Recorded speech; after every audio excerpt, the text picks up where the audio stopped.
Dr. Reena here. I'm a global dental specialist and founder of RW Perio, located at 75 Harley Street. Welcome to Season 3 of my podcast, Life Smile, where we talk about everything dental, lifestyle, business, and much more. Every episode, I'm joining conversation with a specialist expert in their chosen field, who gives us a behind-the-scenes glimpse into their daily regime, career turning points, and an insider look at what they can't live without. As a businesswoman myself, it's so inspiring to hear how people have built their careers and shattered those glass ceilings. This third season is sponsored by Colgate. Committed to sustainability, they're obviously a household name, and as a dental expert, they are my personal fail-safe go-to to ensure my smile is always looking and feeling its healthiest. So, let's get the conversation going. Throughout this season of Life and Smile, I particularly wanted to focus on the idea of a lifestyle approach, and not only how leaders within many contrasting industries get to the top of the ladder, but also how they continue to make it work once they get there, thriving on pushing the boundaries and creating their own space to reinvent the dynamics of an ever-changing market. Bringing in Serena Hood, with her meticulous style credentials combined with a mindset for business, she is the co-founder and CEO of collagerie.com, a world of inspiration and style curation which allows you to shop the one thing over everything. Serena, welcome to Life and Smile. So excited to have you here on Harley Street. Well, thank you for having me. So, as former executive fashion and market director at British Vogue, you've created sold-out events and written countless celebrated style and fashion edits for Vogue magazine and various media sites. But prior to this, you graduated from Georgetown University with a BA in History of Art and Sociology, before going on to start your career with Vogue US, Giorgio Armani, and Marc Jacobs. Take us back to the beginning. How did it all begin? Well, thank you for the introduction there. I always loved fashion. From the time I was a teenager, my mother has always loved fashion too, and I used to help her get dressed, style her when she was going out at night. And, it's interesting. I don't think I ever really knew there was a sort of a career to be made out of it at that point. But we used to spend our weekends going to Portobello Road together, looking for new designers, vintage pieces. And I think a lot of that early inspiration came from those times together there. When I graduated from school and went on to university, I, still had this sort of sense of I really want to, dive into that passion. And so alongside my university degree at Georgetown, I was always trying to get into sort of retail and fashion. So my first job ever actually was on the shop floor at Abercrombie & Fitch in the Georgetown Mall.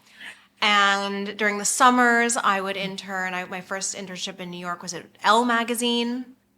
And so that sort of was how I got into sort of learning about, the different jobs out there in retail and in media.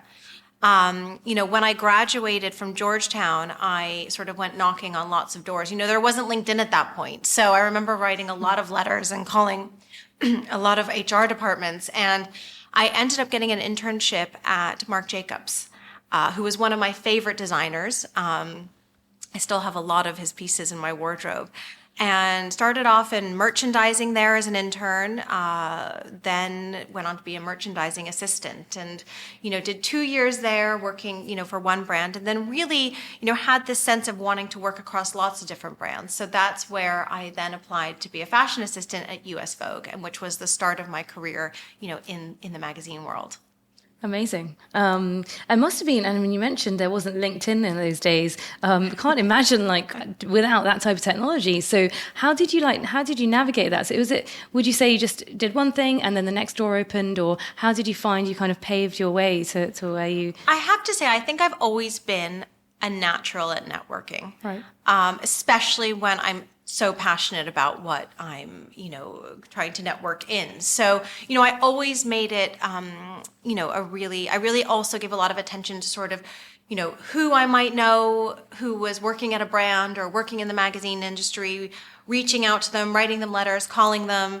But yeah, to your point, I can't imagine actually, starting Collagerie and growing it today without the likes of LinkedIn, yes, because it is an incredible platform.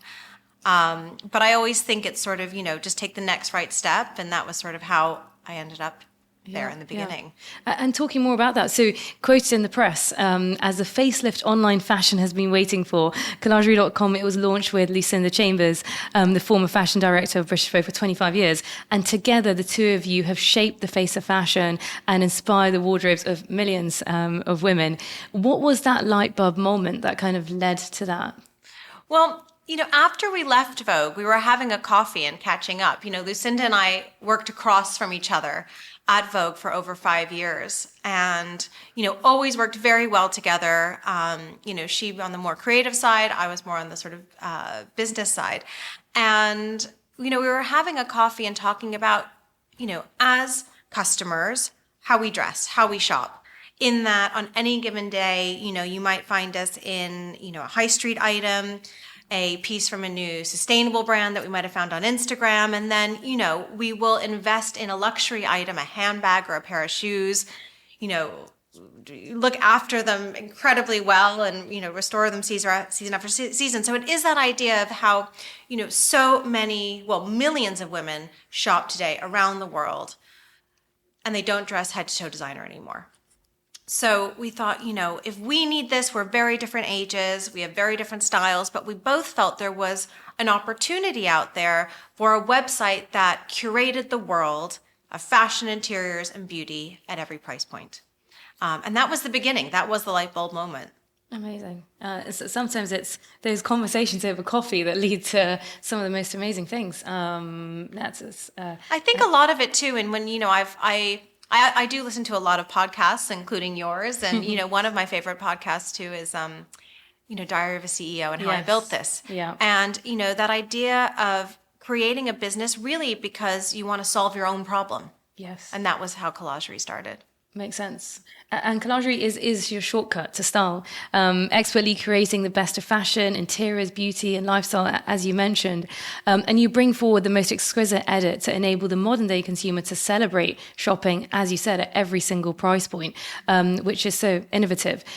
So talk us through your favorite pieces of the season. Well, I'm going to start off with, I know we cover products at every single price point. This is a rather high price point, and this is a forever piece. But I have to say, personally, I have fallen in love, and we have featured the new Bottega Veneta Andiamo bag, which, I would say that is something you will keep forever and pass on through generations. So that would be sort of top of my luxury buys list at the moment. Erdem is one of my favorite British designers and a brand that we feature on Collagerie. I love the fit, the prints. It's very feminine, and I think, very wearable too. I think one of the key things when it comes to dressing and fashion and how we approach what we buy is, being comfortable in what you buy. There's also, but actually thinking about, what's out there at more kind of the, accessibly priced items. A big trend for this spring season is pockets, cargo dressing. And there's actually a fabulous cargo midi skirt at Massimo Dutti that I would suggest everybody go run and buy because it's one of those pieces that you will have in your wardrobe and you will pull out day after day. And you can even dress it up for night too. So this would be my 3 top picks at the moment. Brilliant. And how do you, so you mentioned about the designers, how do you stay one step ahead? How do you know which designers to watch out for and kind of who to collaborate with? It comes very naturally. I think having been an editor all my career and, Lucinda too, it often starts with how you emotionally engage and connect with a designer, a brand, and its product. And you think that, you're not so peculiar. There's not hundreds and thousands and millions of women like you all over the world. So, I'd say that, it comes naturally. We love being the point of discovery, and we want to take the hard work out of that process for our customer.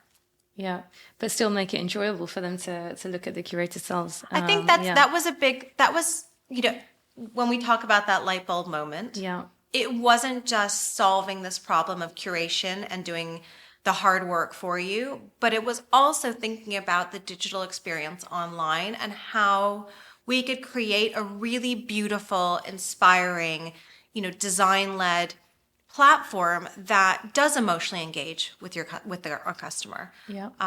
And now when we start to now we have feedback and we get a lot of kind of fantastic feedback, and a lot of it is a lot of our customers say how much they love the experience. I think the experience is at the heart of collagery. And I guess at the end of the day, making people feel confident and good and enjoying what they're wearing. I think trust is really important. Yeah. I think trust, inclusivity, Yes. in that whatever your budget is, there's something for you. Yeah. And, we just want to be like a best friend, sort of taking you by the hand and guiding you through, what's out there. Yeah. Love it. So kind of in terms of, where you are with your career now, but if you were going to give advice to your younger self, or if someone was starting their career, obviously it's a completely different landscape now, but what would be your advice to them if they wanted to take a sort of similar path? Just do it. Right. Don't overthink. Okay. And also, I think if you think too much about the journey itself, it can feel really daunting. So focus on the next right step, and then the next right step after that. And also ask advice. Yes. That is one of the key things as a founder I have learned and could not have gotten here without, is advice, guidance from those who have built businesses, who are building businesses too, maybe a few years ahead. Yeah. And I know Lucinda and I are hugely grateful for all of those founders. They know who they are, who have helped us on this journey. Yeah, I mean, I think I can definitely relate. And sometimes you mentioned like asking for help for people who are just a few years ahead of you is really nice, because sometimes when you're trying to find mentors and you're thinking, oh, I need the best person in the industry, but actually they're firstly less accessible and they can possibly not relate back 20 years ago when they started their careers. I think for sure, asking people just a little bit ahead that can look back and remember their journey can make a big, big difference. And definitely asking for help. I think sometimes it is, you feel, you don't want to ask for help when you're burdening people. But I find that, people are willing to help if you're willing to put in the work. People are really generous. Yes. I think I actually underestimated that. Yeah. Being a first-time founder, I've really been blown away by how generous people are with their time and advice. And then, it goes full circle. Yes, I exactly. also, hope that as, I sort of, as collagery grows, that, I'll always do my part to also lend guidance along the way. And actually my sister at the moment has a startup idea. And so I've been, giving her advice brilliant. as well. So, you actually don't realize how much you learn too yourself. Yes. And the yes. advice that, even though we're only 3 years old, I already have learned a huge amount. And I never could have imagined actually how much I've learned. And I guess it makes it fun when you're sharing that journey with other people as well and including them. So I think especially having a partner, a business partner Yes. too, there are times when you can feel very alone. And having somebody by your side to lean on when you are, building a business and, you're thinking about strategy and roadmaps, and also thinking about how you pivot and having the confidence to do that, especially in today's world. Whereas we know, between COVID, Yeah. the economic landscape out there, there's a lot of sort of, anything can tidal change. waves to deal Yeah. with. Exactly. Yeah. So having a business partner, Yeah. has been, a game changer. changer, I mean, it's yeah. everything, really. Yeah. And especially a business partner where we've always been work colleagues. So Yes. we're not two best friends or two siblings who set out to start a business together. We've always had a professional working relationship, and one that, has served us really well.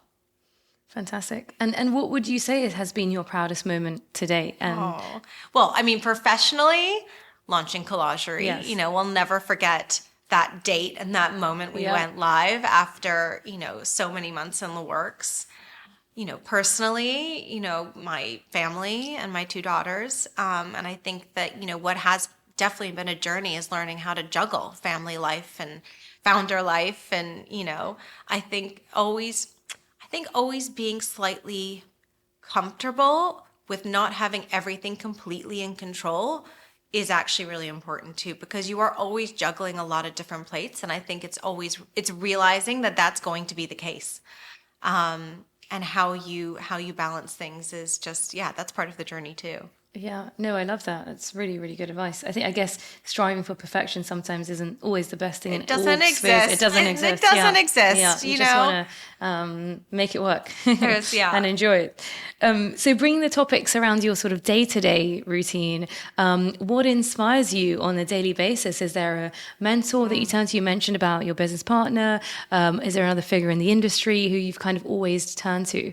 Gosh, inspiration can come from everywhere. I mean, yes, of course, there are, founders, mentors who have given me advice along the way, at Collagery, Whitney Hawkins, who started Flower Box, has been incredibly helpful She's on been this on the journey. podcast. Yeah, I know. yeah, she's very inspirational. She's superwoman.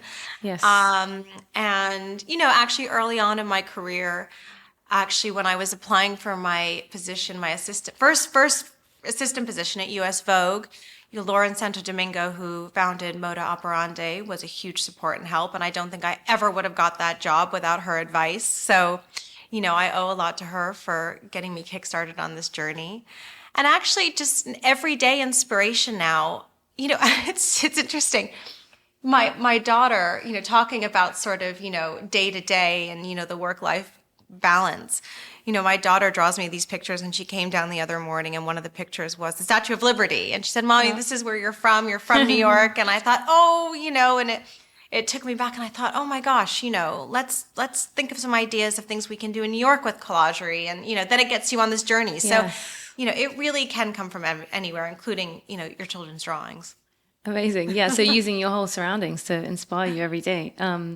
So your impressive background has seen you involved collaborating with many multi-industry projects, and you're known for your love of both fashion and interiors.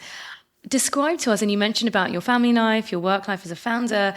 Do you have like a typical work week, or what's kind of your daily routine? Well, there's no typical, I'd say, but, any given day, we'll be at the office. Usually on a Monday, we are, all in the office, looking at sort of what's ahead. We have a lot of creative meetings together and really use the time when the team are all there to do that. Because as a startup, there's a lot of roundtable discussions that are key to sort of what's ahead. So Mondays seem to be that day, and then during the week, it can be anything from a board meeting to an investor meeting to meeting with a brand about a product collaboration we're working on. We're actually, have two very exciting launches coming up. One is our second Jigsaw and Collagery product collaboration, which is gorgeous. And, everyone get ready because you will want to shop that. And then we've got another collaboration coming up with the Conran shop again. So, we launched both of those last year, and there's subsequent collections coming out. So there's no typical kind of, but Mondays are meetings in person. Do you guys do a lot of virtual work as well throughout the week, or do you find it better in person? We tend to do Zooms. Yeah, we do. Yeah. I mean, I have to say that, I know that there is a lot of hybrid working now, which we do some of, but I think that, what's great is when you do have the team there and there's a energy that just for sure does not come across on Zoom. But we've balanced it out, and I think we're in a good rhythm where, we're mainly in the office, but then certain teams or people are remote. So it works well. So the next question is probably one of my favorite questions that I like asking all of our guests. So 3 things that we would always find at your desk or perhaps in your handbag as part of your mini survival kit. What would those 3 things be? Well, my phone, number 1, which has a new pink case on it that I very nice. love. I know, they were sold out of yellow, which is my favorite color. I thought, I'll go for pink. Smyson notebook. Yes, every year. I still love those, physical diaries you can touch and are made of paper, and we're not fully digital yet. And then I always have a lip balm. I just got a new one from Code 8 actually, that it's a lip gloss pencil that is absolutely fabulous. And you don't have to get the lip balm on your fingers, so that always drives me mad too. So highly recommend it. Yeah, I can't live without my Spicer notebook. There's something about just having a beautiful notebook. Someone's like, oh, it's so nice, I don't want to write on it. But it's, definitely part of my survival kit as well. And I love collecting the colors over the years. Yes. So when you're off duty, what are your kind of favorite spots in London or even globally? Where do you like to go? I like to get outdoors. If I'm in London and I have, a 1 hour, 2 hour window, I walk down to the river, and by Chiswick, there's a great walk down there. And then on the weekends, if we can get out of London and go and visit in-laws in the countryside, that for me is a real escape, and a way to kind of switch off, reset from, the everyday and working week. Do you find it difficult to switch off? Like as a founder myself as well, sometimes it feels like I don't really see it as work, but you're constantly thinking of new ideas and things. Do you ever actually switch off, or do you feel there's a need to fully disengage with work? I think that there is something very important about taking yourself away from a screen and the everyday, the emails and, Excel sheets and, strategy docs. So when I get into nature and I'm walking, that's when so many ideas come to me. So I wouldn't say I ever switch off because, as you said, as a founder, it's not that it's impossible, but actually when you're so passionate about building something, you don't want to stop thinking about it. Exactly. However, I think that it's important to segment time to devote to those reset moments. Yeah, I think those, I definitely agree, because I think doing activities, sometimes you think switching off is like sitting in front of a sofa watching Netflix, which sometimes it is, but doing activities, as you said, getting out, disengaging, but still refreshing and resetting, I think is so important. I've actually started playing tennis again. Nice. and I really find that just having an hour where you're focusing on a tennis ball does something. So true. I don't know what it is. Yeah. But there is something that really helps you just focus on, not the a million things going on in your mind at any one time, but just focusing on that ball and where it's going to land. I completely agree. I do a skiing trip with some dental friends every year, and I'm still learning. I'm not a pro yet, but forcing to think about your skis and how you're I completely can't think about anything else. So once I've done like an hour or two on the slope, I'm like, wow, I'm actually really refreshed because I haven't thought about anything else. So you're right. Sometimes doing like a sport or doing something else, like an activity, can actually help you really reset. So no, completely agree. Well, Serena, thank you so much. What an insightful episode. So much there for the listeners to take away and feel inspired. What can we watch out for? Like, what are the latest things coming up? You mentioned some of the collaborations that you're doing. Tell us more. Where can we follow you, and what should we look out for? Follow at Collagery for all you need in the world of shopping. Yes. And there are some exciting launches coming up. I don't think I can actually say yet what some of them are, but I would say definitely look out for our next Jigsaw launch, which is on March 21st. And stay tuned on Collagery for more news. Thank you so much, and look forward to welcoming you again on High Street. Thank you so much for having me.